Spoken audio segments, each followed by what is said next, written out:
Good evening, everyone. My name is Sterling Beard. I'm the newly minted editor emeritus of the Dartmouth Review. Thank you all for coming tonight. We'd briefly like to thank, first of all, Polly Talk for getting everything together tonight, for the food, for getting the room reserved, and especially to Sam Marullo, who's just taken over from Tyler Kuhn. He's done a magnificent job thus far, and we're looking forward to working with him in the future. And also to the Intercollegiate Studies Institute for working to bring Mr. D'Souza to campus tonight. As I understand it, Mr. Doug Kingsley, class of '84, would like to give a special introduction for Mr. D'Souza this evening. So, without any further ado, Mr. Doug Kingsley. Thanks. Thanks for coming tonight. I get to introduce Dinesh, good old friend here. I'd like to thank my family for coming, who helped sponsor this, my wife Joni and my sons Max and Ed, class of 2014. I was told to give a quick advertisement on the Intercollegiate Studies Institute. Since 1953, ISI has been teaching future leaders the timeless principles that make America free and prosperous, the core ideas behind the free market, the American founding, and Western civilization that are rarely taught in the classroom today. Membership is free to students and professors, and there are lots of benefits you can find on their website. Dinesh D'Souza, our speaker tonight, is a Phi Beta Kappa graduate of the Dartmouth class of 1983, and I believe one of the most accomplished and influential graduates Dartmouth has produced in a generation. As a student, Dinesh was an early leader at the Dartmouth Review, and after graduation was the Olin Fellow at the American Enterprise Institute. He was a policy analyst inside the Reagan White House, and he served as the Rishwain Fellow at the Hoover Institution at Stanford University. He's currently the president of the King's College in New York City. Early in his career, Dinesh quickly became known as a major influencer of public policy through his writings. Investor's Business Daily called him one of the top young policymakers in the country, and the New York Times Magazine named him one of America's most influential conservative thinkers. His first book, A Liberal Education, published in 1991, was the first to focus on the phenomenon of political correctness on American college campuses and became a New York Times bestseller. Today it's regarded as one of the most influential books of the 1990s. In 1995, he published The End of Racism, which is one of the most controversial books of that time, also a national bestseller. In 1997, he wrote Ronald Reagan, How an Ordinary Man Became an Extraordinary Leader. It was really the first book to focus on Reagan's intellectual and political importance. He's a prolific author and a public intellectual, and his many other bestsellers include The Virtue of Prosperity, What's So Great About America, What's So Great About Christianity, The Enemy at Home, Life After Death, The Evidence, The Roots of Obama's Rage, and most recently, God Forsaken. In 2003, he published Letters to a Young Conservative, which has become something of a handbook for a new generation of conservative students, and for those of you in the audience who are attempting to fight the liberal orthodoxy of this campus, I highly recommend it. Although I learned you can't find it at the Dartmouth bookstore. Dinesh has appeared on countless TV and radio shows, including Nightline, Face the Nation, Fox News, and I doubt any of you were up at 6:20 this morning, but he was on Fox News this morning. Glenn Beck, Hardball, The Colbert Report, and my personal favorite, The Laura Ingraham Show. In the past 20 years, he's appeared literally hundreds of times on college campuses and universities, and has debated many leading intellectuals. I've had the privilege of knowing Dinesh since our days together here on campus, and a few years ago he graciously spoke at our son's high school, telling the story of his life in the context of the greatness of America. And to quote Dinesh from that talk, "In America, you are the architect of your own destiny," making the point that our freedom in America is the source of our uniqueness and strength as a nation. So tonight we're going to hear Dinesh make the moral case for free markets, and I'm sure it will spur some lively discussion, so please help me give a warm welcome to Dinesh D'Souza.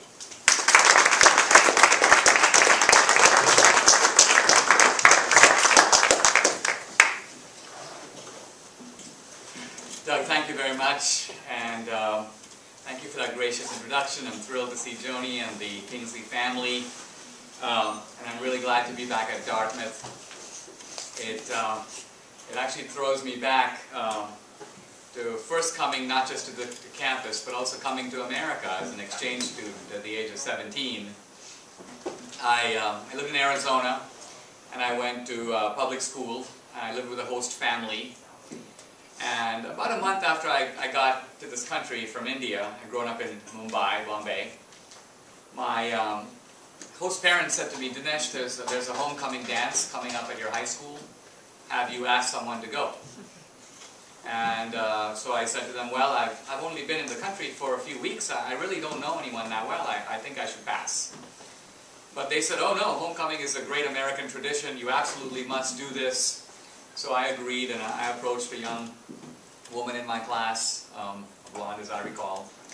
And I said, would you like to go to the homecoming dance? And she said, well, okay, but I have to check with my parents. I will tell you tomorrow. So the next day I went up to her. I said, well, what did they say? And she said, who? I said, well, your parents. And she said, about what? And as I sort of tried to digest this really, awkward and embarrassing episode, it finally hit me that I had approached the wrong girl. And reflecting later on this very embarrassing faux pas, I think in retrospect I was guilty of a very common third world fallacy, which is simply the idea that all white women look alike. So, anyway, I came to Dartmouth.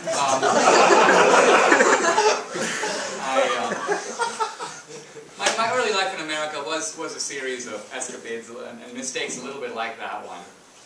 In fact, when I came to Dartmouth, I had learned, of course, that Dartmouth had been founded to educate and Christianize the Indians.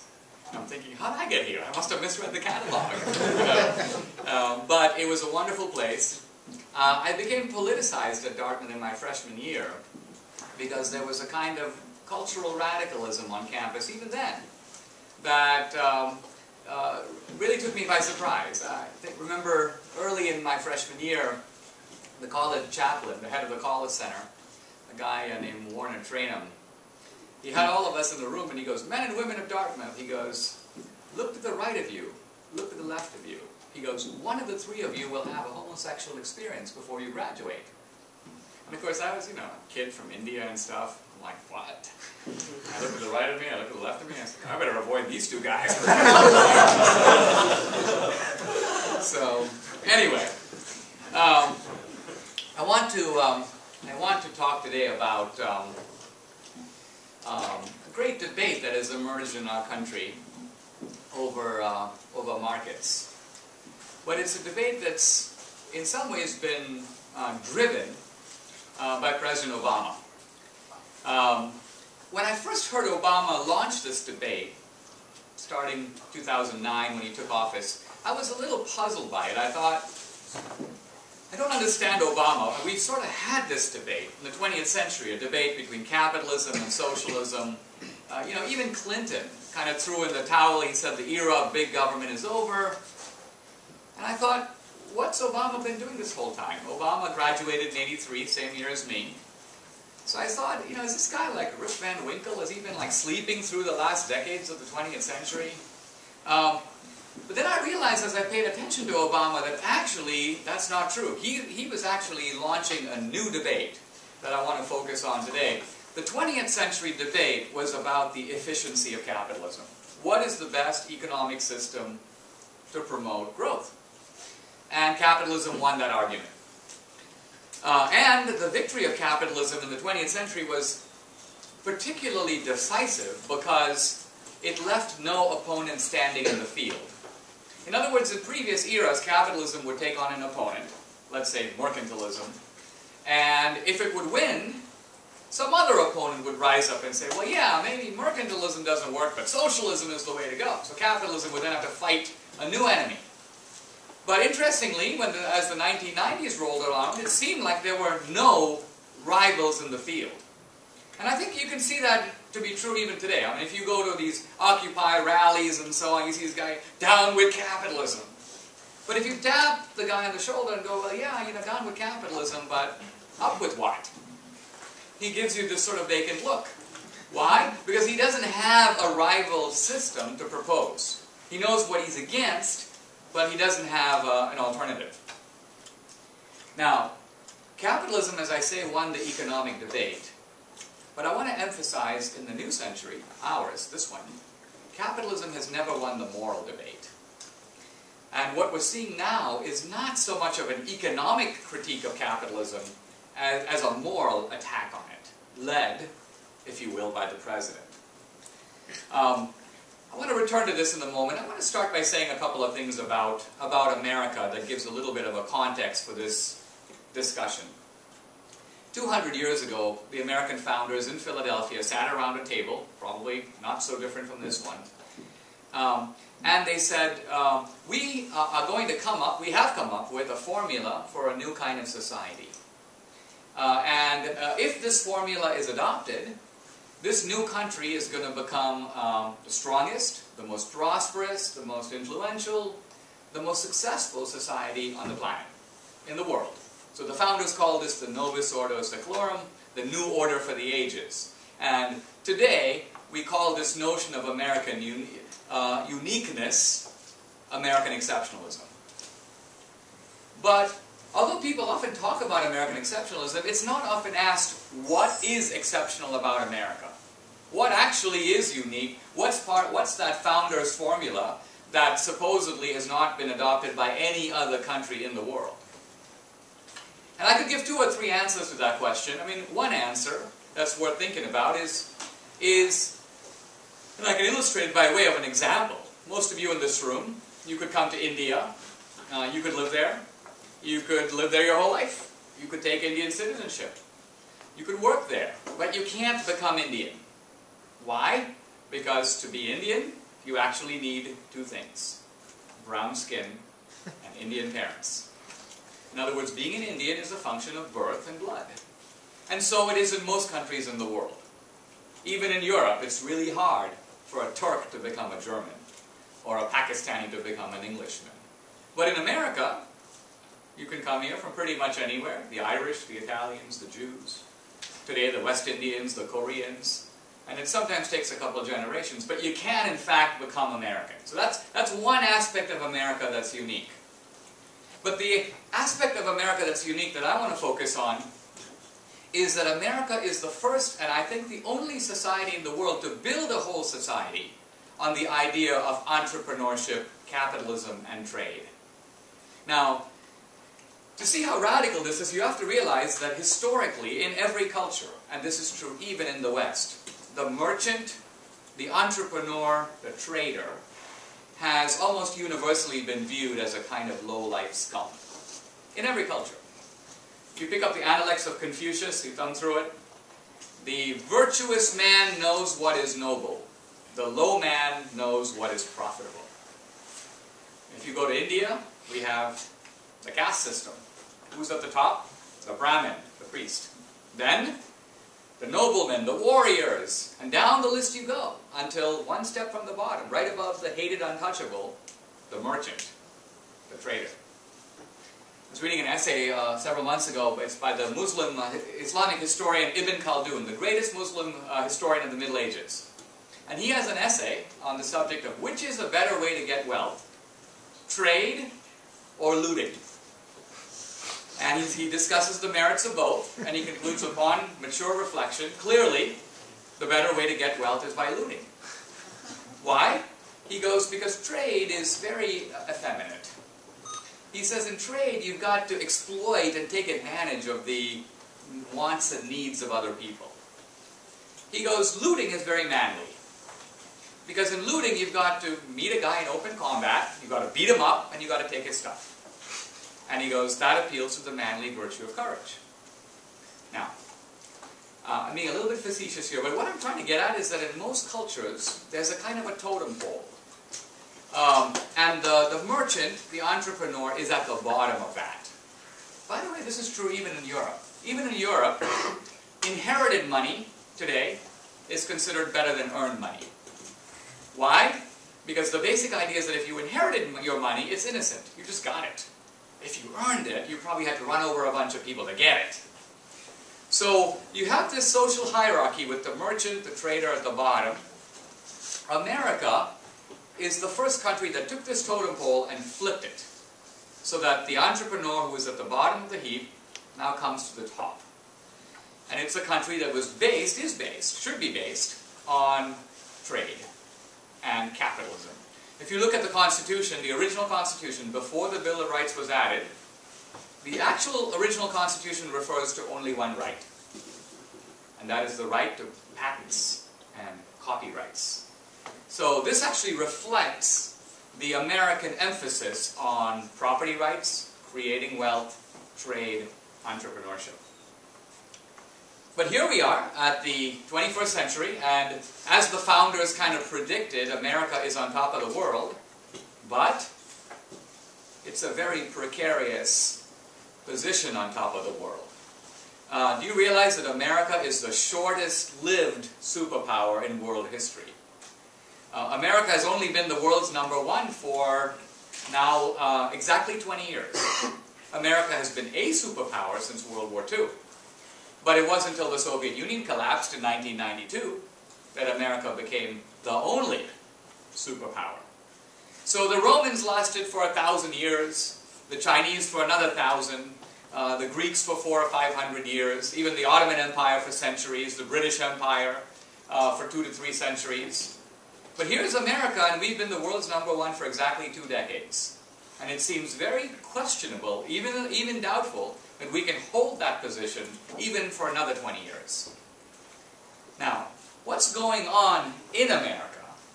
Well, what's going on in America is that there is a great debate over what our core principles are or should be. And there's a great debate specifically about this issue of markets and of capitalism. At the center of this debate is one man, Barack Obama.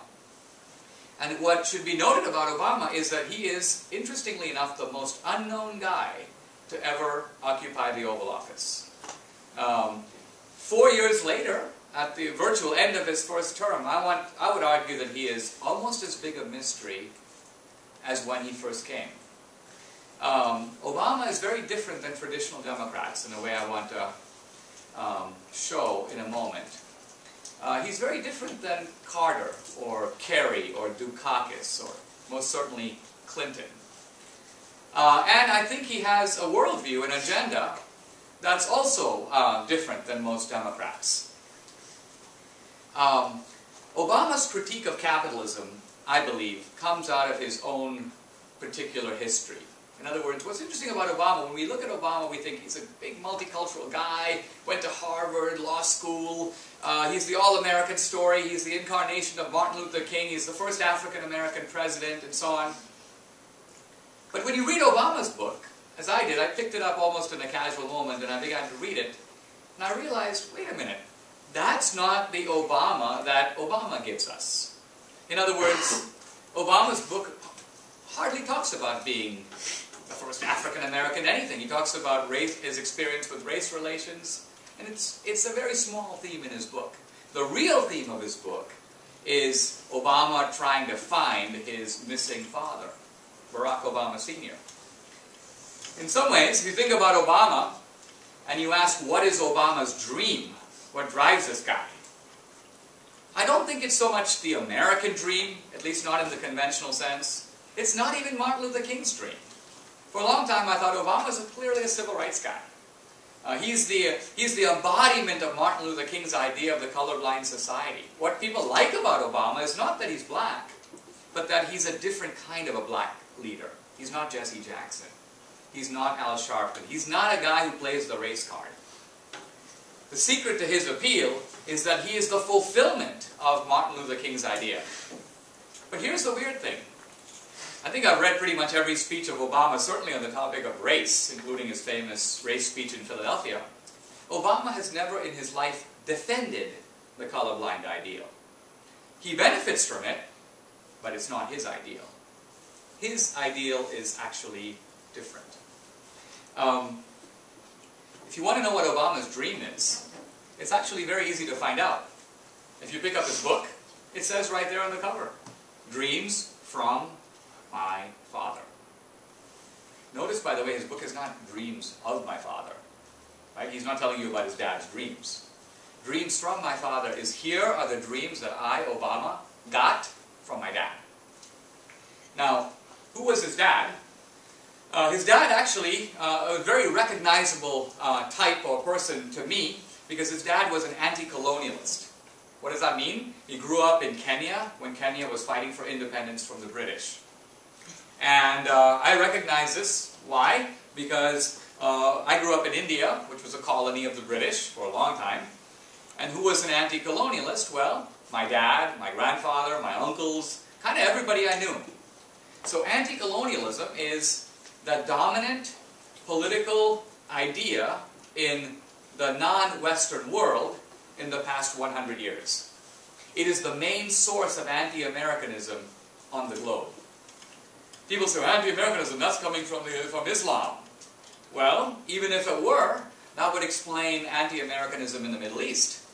But it would not explain anti-Americanism in South America, or in Asia, or in Africa. So the predominant current of anti-Americanism is driven by this ideology of anti-colonialism. I just want to say a word about it because it is in fact a critique of capitalism, and it's worth considering. The basic idea of anti-colonialism is that the world used to be right side up.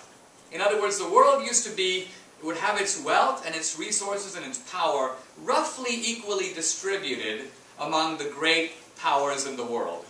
And if you lived in the year 1500 and you looked around the world, it actually looked like that. The most advanced civilization then was China. And then you had India. And then you had in the Americas, you had the Incas and then the Aztecs. And then you had Europe, and there were civilizations in North Africa, and so on. Then what happened, in the anti-colonial view, is that one culture, that of Europe, became predominant, and it became rich by invading and occupying and looting all the other cultures combined. So that the wealth of the rich countries was obtained at the expense of the other countries. Now, in the anti-colonial view, this colonial rule over other countries was done by force, but at some point the British and the French all went home. But the argument is that colonialism was then replaced by neo-colonialism. What's neo-colonialism? It's the idea that even when the British and the French went home, powerful economic interests remained. Who? Banks, insurance companies, oil companies, pharmaceutical companies. This is the economic wing of colonialism. And these guys rip off the poor in the West and also around the world. And the final premise of anti-colonialism is that the baton of leadership in the world has now passed from Europe to America. Europe used to be the bad guy. Europe is the one that invaded all these countries. But after World War II, the Europeans were weakened and they turned over the keys, if you will, to Western civilization, the leadership role, to the United States. So the United States now becomes the leader of the West. So the anti-colonial view is that the world is actually a mess because this group of people, the colonizers, have essentially grown fat and rich, feeding off the wealth of everybody else. And it is the job of anti-colonialists to fight this, to put a leash on America, this rogue elephant in the world, and also to fight against these concentrations of economic power and bring them down. All of this is worth thinking about. Barack Obama Sr., Obama's dad, the president's dad, wrote an article in 1965 in the East Africa Journal. And the article is on a really interesting subject. How does a country deal with concentrations of wealth and power at the top? What should a country do when you find that to be the case? And Barack Obama Sr. says what you have to do in that case is you have to use the power of the state to find these people and smash them. You have to confiscate their land and their resources, and you've got to use taxation as your weapon to bring these rich and powerful forces down. He says you need really high rates of taxation to do that. How high? Now I quote him. He goes, you need tax rates of, quote, up to 100%. Up to 100%. Now, again, you're taking economics here, you might think, well, this guy's nuts, you know. He went to Harvard after all. How can any sane guy propose 100% taxation, right? Just confiscate people's wealth. But what's interesting about this is that if you put in the anti-colonial assumption, it actually makes sense.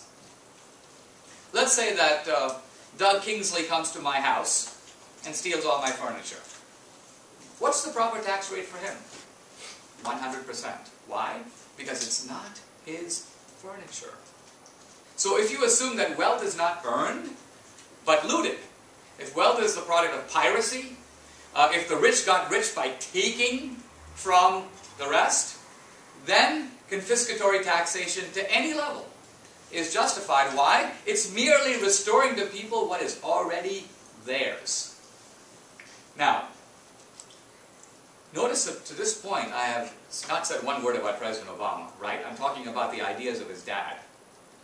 But you notice something very odd, and that is in Obama's book, Dreams from My Father. It's all about how he, Obama, who never had his dad, went to search for him and find him and adopt his... and there's a remarkable scene in Obama's book where he goes to his father's grave. This was in 1987. And he says, I flung myself on the ground, I wept. He goes, I'm quoting him now, through Africa's red soil, he says, I spoke to my father. Which is a little weird. His father's been dead for, by then, 7 years. Obama's trying to literally get his dad out of the grave, but he can't. So Obama basically says, look, I can't have my father, so I'll take his dream.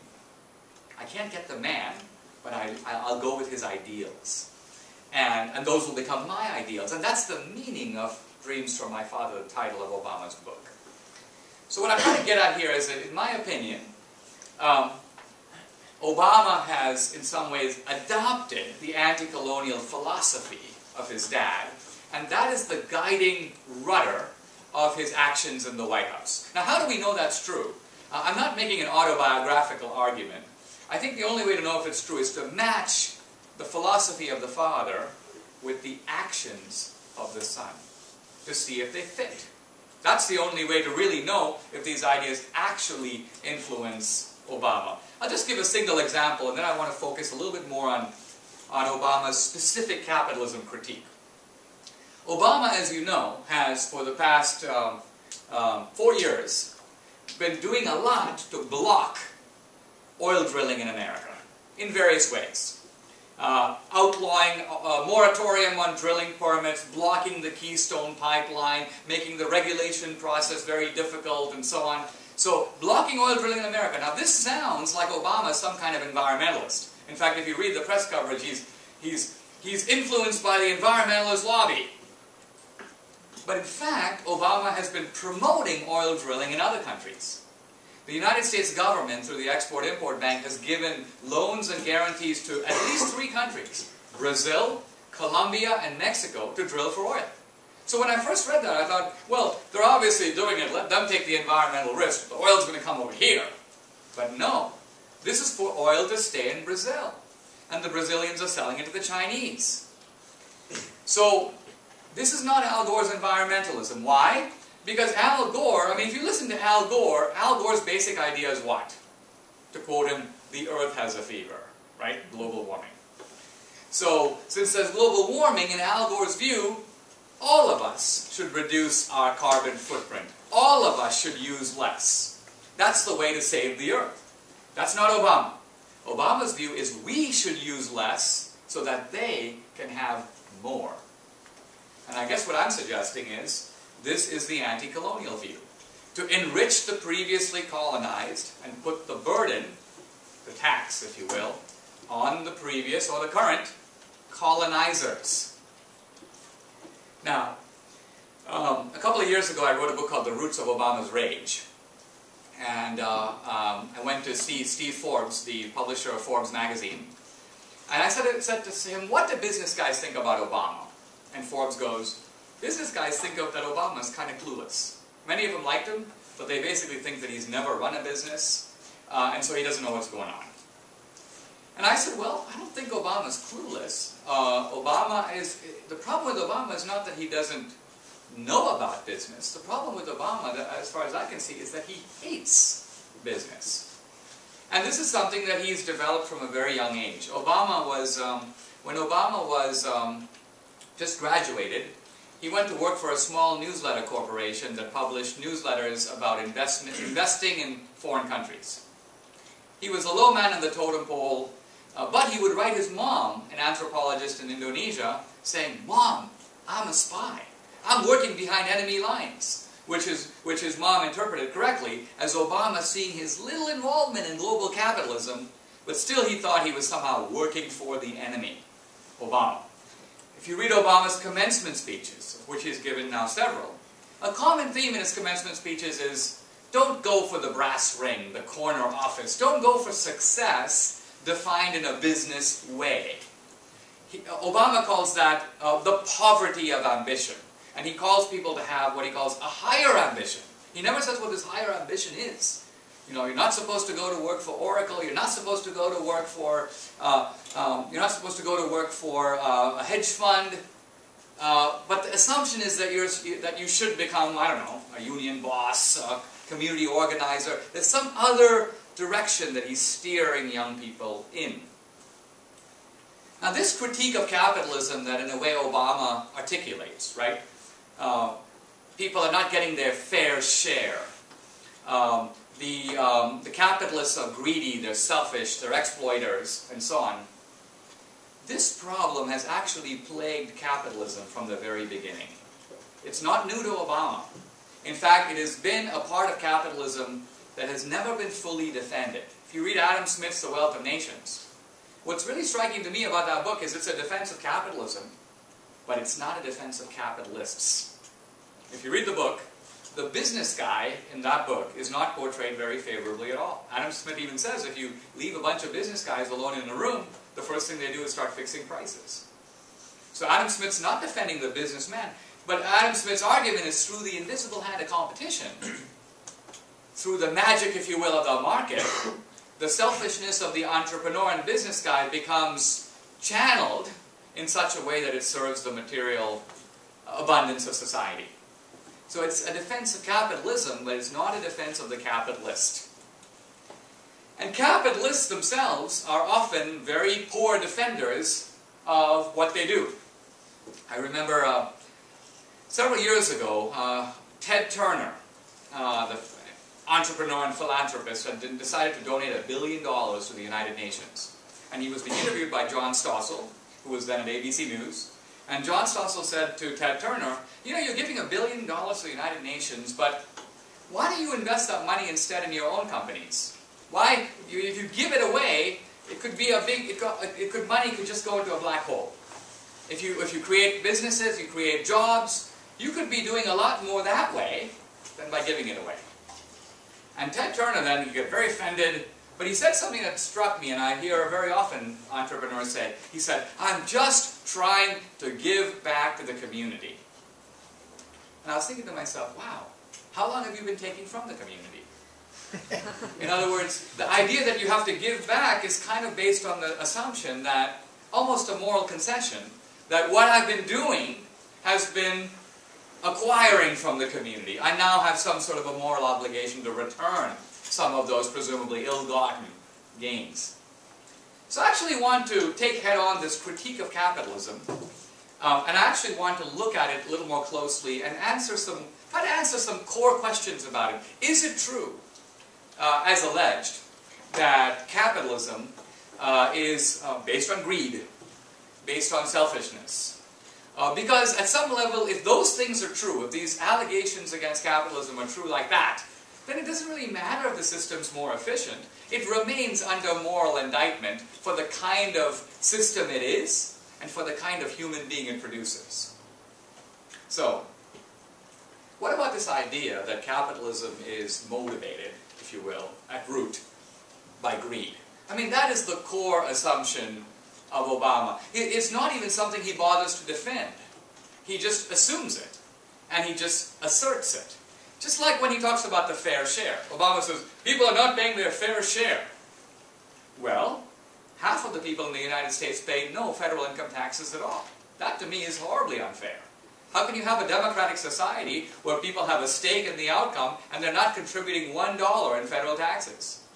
Meanwhile, the guys at the top 1% are paying 30% of the taxes, and the next 9% are paying the next 30%, so the top 10% are paying something like close to 2/3 of all federal taxes. So how does a democracy function when a tiny slice of the population is essentially pulling the wagon in which the whole rest of the society is riding? That's unfair.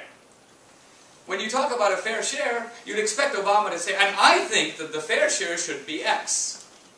The rich are now paying 38%, they actually should pay 40 or 50 or 80 or 90. But he never says. He simply relies on the idea that there's something unfair, there's something immoral inherent to this system. And he allows people's prejudices to sort of ride with him. So I want to kind of get to the core issue, which is, what is capitalism based on? If greed, or if not greed, what? Now, what I find interesting about all this is that when you think about professions, it seems to me every profession is to some degree based upon self-interest. And I lived in the world of think tanks and intellectuals. Intellectuals actually are capitalists of a sort. They produce a product. It's called books. Intellectuals, by the way, are entrepreneurs, but they're entrepreneurs of a really weird kind. One time I walked into the office of a colleague of mine at AEI, and he was writing a book. I forgot the topic. It was, let's assume it was Gnosticism in the 4th century. Something like that. So I said to him, Mr. X, I said, this is a rather intriguing topic, Gnosticism in the 4th century. I said, in writing this book, has it ever occurred to you who wants to read a book about Gnosticism in the 4th century? And he said, no. In other words, he was producing a product, but with complete indifference to whether there was an audience for this product. His point was, I'm interested in Gnosticism in the 4th century. This is something that fascinates me. And I'm sure that 6 weeks later, when his book came out, he'd be really upset that people aren't lining up at Barnes & Noble, to buy the book. But as an entrepreneur, it never occurred to him to ask, who wants this book? What's the market for it? Now, it would be really odd if somebody decided to produce a bar of soap, or a piece of software, or an iPhone, and never consider who might want this. What possible good could it do? Is there any level of interest? Here's what I'm getting at. What I find really odd is that while the entrepreneur is routinely accused of being greedy and selfish, in reality it seems to me that entrepreneurship is the only profession, with the possible exception of the clergy, where you actually have to think on a daily basis about the wants and needs of other people. If you're an intellectual, you most certainly don't. If you're an intellectual, you are essentially self-absorbed, and you're concerned with the wants and needs of yourself. And in fact, intellectual performance is a form of self-display. And if you think of what your professors do in the classroom, that's kind of what they do. They're peacocks. They perform. And you're supposed to admire and applaud.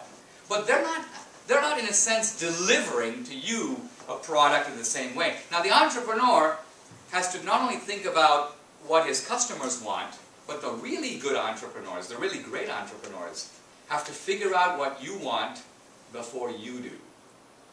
In other words, this is what's called the supply side. What's the supply side? The supply side is that supply comes before demand. In traditional economics, you demand things. We want food. Companies then go out and make food and bring it to you. That's the demand side. Years ago, I heard a talk by a guy, Akio Morita, who had invented the Sony Walkman. And Morita said, he goes, nobody ever came to me and wrote me a letter and said, oh, Morita, come up with a Walkman. Figure out a way to take a radio and put little antennas and nodes on it and then put it in your ears. He goes, no. He goes, I take my family to the beach. He goes, people would come walking by me with huge boom boxes, kaboom, kaboom, kaboom. He goes, I'd be driving me crazy. And he said, so I called a bunch of my engineers together and I said, listen, just take a car radio, put a bunch of nodes on it, and figure out a way that people can take this music and pipe it into their own ears so that people like me won't be bothered by it. The point I want to make is the Sony Walkman, huge sensation, and today's equivalent of it would be the iPhone. I mean, nobody wrote Jobs and said, make a phone that does all these things. No, Jobs figured it out before there was any demand. So how do you do that? You have to be very empathetic. You have to put yourself in the place of other people and envision what they want even before they figured it out. That is the entrepreneurial, imaginative leap, if you will. And if you really think about it, it's very rare in other professions to really do that, to have to do that. Alright, I've said a little word about greed and about selfishness. What about this idea that is kind of at the core of Obamaism, that the rich are getting richer and the poor are getting poorer? Behind that is an even bigger idea, and that is that capitalism, technological capitalism, global capitalism, is a great engine of inequality. Now, what's really interesting about this debate is that conservatives normally tend to concede the terms of this debate. Very often conservatives will say, well, it's true that capitalism produces inequality, but it also produces incredible efficiency. So, in a sense, what conservatives are saying is that we have this value, efficiency, and you have this value, equality, and the two are pitted against each other. I actually want to argue briefly today that capitalism is the greatest engine of equality ever invented. That capitalism wins on both counts. Of course it's the greatest engine of efficiency. We already know that. That's not even being debated. But capitalism is actually a much better engine of equality than philanthropy, government programs, the World Bank, or in fact, all these programs put together. All these programs put together. So let's look at it and see why that's actually so. Look at America, for example, in the last 50 years. Now, in America, if you lived in America right after World War II, the average size of a home in the United States was 1,100 square feet. That was the average size of the American home in 1949, 1951. The average size of the American home today, 2,300 square feet. So the home size has doubled in America. Have the rich gotten richer? Yes. Have the poor gotten poorer? No. The poor have also gotten richer, but not at the same pace. So inequality is in fact greater. But the reason inequality is greater is not because the poor have taken a nosedive, but because more and more people have moved from the middle class into the upper middle class, or into the ranks of the affluent. America has actually created, in the last generation, something very unique, which is the first mass affluent class in world history. When I came to America in 1978 as an exchange student, if you asked me what was the great achievement of the West, I would have said the great achievement of the West is to create a middle class. In most countries, the wealth looks like a pyramid, right? You've got a small number of rich people, a slightly bigger number of middle class people, and then almost everybody else is poor. That's the pyramid. So what the West was able to do over 2 centuries is take this pyramid, this triangle, if you will, and make it into a diamond. Still a small number of rich people, but now a large number of people in the middle, and a relatively small number of people at the bottom. That was the previous great achievement of the West. The great achievement of America in the last generation is to top that by taking this diamond, if you will, and moving larger numbers of people out of it, if you will, moving them upwards, so that America has actually produced now a phenomenon that's never existed before, mass affluence. What does mass affluence mean? Mass affluence means that if you take something like, let's say for example, being a millionaire. Who wants to be a millionaire? What are the number of American families that have a net worth, let's say, in excess of $1 million? In 1910, such people hardly existed. You could count them. They were famous. Today in the United States, there are 5 million families that have a net worth of $1 million or more. 5 million families. That's about 20 million people. So, that's mass affluence. Now, that's one phenomenon. But I think if you step back historically and look at it, the force of technological capitalism in producing equality is even more dramatic. 100 years ago, let's say in 1912, if you were a rich guy, you'd be driving one of those new cars that were just showing up on the roads in American cities. If you were a poor guy, well, you kind of had to walk. And that is a huge difference. Today, a rich guy has, let's say, a Mercedes. A poor guy drives a Honda Civic. That's not such a big difference. 100 years ago, if you were a rich guy and it got really cold in New Hampshire, you could go to Florida. That's where you had a winter home. If you were a poor guy, you had to shiver. That's a huge difference. Today, heat, air conditioning, those differences are much more moderated. 100 years ago, the life expectancy of a rich guy in America, 65 years. Of a poor guy, about 50 years. That's a 15-year difference. Today, the rich guy lives to 80. The poor guy drops dead at 78. That's a small difference. And that's on the crucial thing that matters, life expectancy. The difference between the rich guy and the poor guy is dramatically narrowed. Now, here's the question. Why? Who has caused this great narrowing between the rich and the poor? And the answer is technological capitalism itself. It is improved crop yields, better harvesting and fertilizer techniques, better medicine. In other words, it is the ingenuity of technological capitalism to produce this not only rising living standards, but a narrowing of the gap between the top and the bottom. Sure, philanthropic programs have helped, sure, government programs have helped, but they have actually not been the instrument of producing this equality. Capitalism itself has actually done that. The great irony today is that the American recipe of capitalism is alive and well, but it's alive and well in India and China and Singapore and other parts of the world. They have grabbed the American recipe and are running with it. Now, these countries do have one big advantage. It's an advantage that the economist Veblen once called the privilege of backwardness.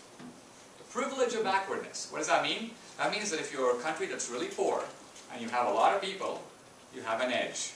Why? Because you've got a lot of people and their labor costs are low. So if you can figure out how to make stuff that other people in the world want to buy, you can make it more cheaply, and you have a huge advantage that's very difficult to compete with. So here's what I'm saying.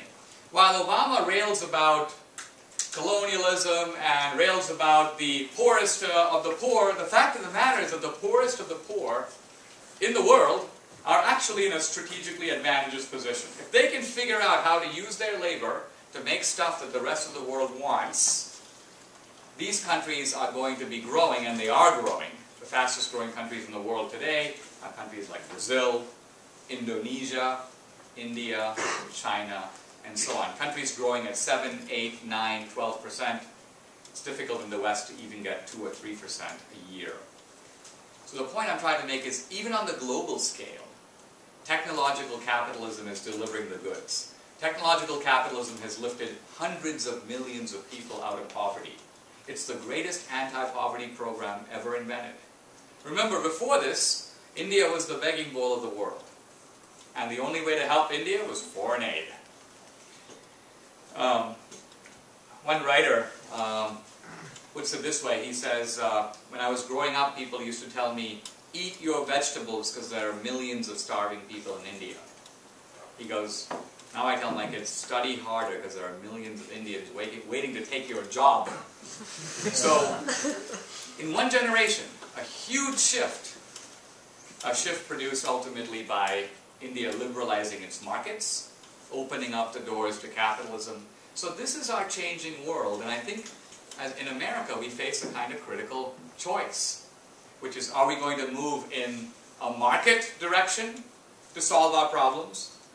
So we have problems. Healthcare, entitlements, retirement, these are real issues. But are we going to solve them in a market way? Or are we going to ultimately use the statist way? The way of using the state as the instrument of confiscating wealth and power. This was the Barack Obama Sr. way. But to me, the countries that have followed that recipe are in a mess. And not only that, but in a way, while people often see young Obama, the president, as a progressive 21st century man, to me, when I look at him, I see a man frozen in the debates of the 1950s. This was a time when countries were becoming newly independent. Many of them were becoming independent from the West, and so they turned to socialism. Why? Because it was the way to be non-Western. But now a generation later, the world is different. So to me, Obama's a relic. He's the last guy fighting colonialism, if you will, and running the risk of taking his country, America, down with him in the process. Thank you very much.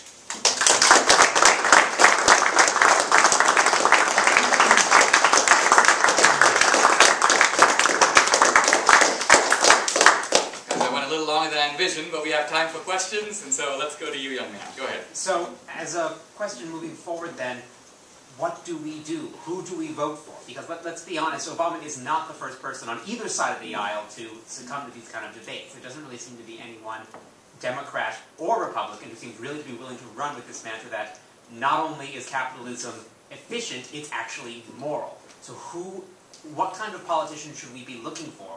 Who should we be placing our trust in here if we want to see these kind of things come from the top down, where there's really no incentive to do that? Yeah, so in politics, just as in foreign policy, you sometimes need to be guided by the principle of the lesser evil. The principle of the lesser evil says that in the real world, you are often not choosing between the good guy and the bad guy. You're choosing between the bad guy and the really bad guy. Right? And in foreign policy, you're justified very often allying with the bad guy to get rid of the worst guy. In World War II, we allied with Stalin, a really bad guy, because another bad guy, Hitler, posed a greater threat at the time. By the way, this is worth considering because a lot of our arguments in foreign policy ignore this core fact. They'll say things like, weren't we supplying bin Laden with weapons in the 1970s? Yeah, but that's because then he was a ragtag Muslim fighting the Soviets, and it was actually a good idea to get them out of Afghanistan. Did we support Saddam Hussein? Yeah, but he was fighting a war against the Ayatollah Khomeini at that time, and in that battle he was the lesser evil. So a lot of the inconsistencies of American foreign policy vanish when you insert the principle of the lesser evil. Now, why am I telling you this? Because it's also true in politics. You're looking for the good guy. The guy to ultimately represent your values and carry you through. The thing you have to ask is ultimately, in this case I think, which is the guy that poses the greatest threat to preserving the American dream that's brought us here? If you conclude that that's Obama, then you're going to have to say, what's the best guy to beat him? The way I look at it is I say to myself, look, this is an election about Obama. It's going to be a referendum on him, and it should be. If you have some Republican candidate who's a firebrand, the problem is that they become the issue. People say, so do we really want to have Sarah Palin, let's say for example? But that allows Obama to get off the hook. So to me, the strongest Republican is the guy who basically just is the man in the gray flannel suit. Who basically says, you want Obama? Vote for him. You don't want him? I'm a perfectly acceptable alternative. I will do a much better job. The quiet man who does not allow himself or herself to become the issue. This is only I'm just giving you a political judgment. I'm saying in this world, in the real world, where we unfortunately can't choose who's the best president in the country, he's not running. Right? There are lots of guys I could name who would make a very good president, but none of them are in the race. You have to pick among the guys who are in the race. And I'm simply saying that in that, you've got to make prudential judgments about which way to go. All right? Yes? Could you give us your opinion on Obama's presentation against the Supreme Court in the last couple of days? How it seems that he's against their institution regarding the health care bill. The thing about Obama is that I think he does seem to have this idea that because his agenda is so pressing and wonderful, anyone who is standing in his way is somehow a threat to democracy. Not a threat to him, not a threat to his ideas, but actually a threat to democracy itself. You remember the speech where he was talking, I think, to La Raza, one of the Hispanic groups, and he said something like, you know, it's kind of too bad in this country we have a Congress and they get to make this. It would be really nice if I could decide all these things by myself. Yeah. But, you know, it's implying that I kind of have to live with this system because some other fools thought it up and I'm saddled with it. You know, now that's a strong way to put it, but that was the implication. Now, with the Supreme Court, don't get me wrong, I mean, Obama has every right to criticize the court. But it's unusual to do it before they make a decision. Even Lincoln waited for Dred Scott to come down before he launched his fusillade against the court. What's odd about Obama is that when the president attacks the court beforehand, using, if you will, the muscle of public opinion, it appears to be strong-arming the court. And Obama is, in a sense, threatening, saying to these guys, if you decide this, I'm going to take the case to the American people, forgetting that it's the job of the Supreme Court to block the will of the American people. Everybody understands that when it comes to civil liberties, but they forget that when it comes to other cases. So we have this double standard in our jurisprudence in which essentially on issues of civil rights and civil liberties, the court is accepted as a constitutional check on public opinion. You have the right to burn the flag if you want. Doesn't matter how many people don't like it. Doesn't matter what laws are passed. But when it comes to economic issues, the court has taken a back seat. This goes back, of course, to the cases in the 1930s, where the Supreme Court kind of threw in the towel and basically decided to allow a whole bunch of economic regulations.